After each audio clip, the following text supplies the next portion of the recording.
ఎన్నిక కోసం కసరత్తు జరుగుతుందన్నారు టీపీసీసీ చీఫ్ మహేష్ కుమార్ గౌడ్. సమర్థవంతమైన నాయకులను జిల్లా అధ్యక్షులుగా ఉండాలని అధిష్టానం భావిస్తుందని చెప్పారాయన. ఇప్పటికే అబ్జర్వర్లు జిల్లాల్లో పర్యటించి అభిప్రాయ సేకరణ చేశారన్నారు. ఈ నెలాఖరులోగా డీసీసీ అధ్యక్షులపై ప్రకటన ఉంటుందని చెప్పారు మహేష్ కుమార్ గౌడ్.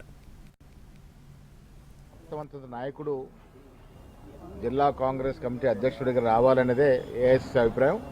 దాంట్లో భాగంగానే మా అందరి అభిప్రాయాలు కూడా వాళ్ళు తీసుకొని ఉన్నారు. 5 ఏళ్ళు కనీసం పార్టీలో పనిచేసి ఉండాలని నిబంధన కూడా ఉంది. బట్ ఇప్పుడు తెలంగాణ విషయానికి వచ్చినప్పుడు కొన్ని చోట్ల సమర్థవంత నాయకత్వం ఉండి కొంత అటు ఇటుగా వెసులుబాటు అవసరం ఉన్నప్పుడు కూడా ఏఐసీసీ తుందని తీసుకుంటారు.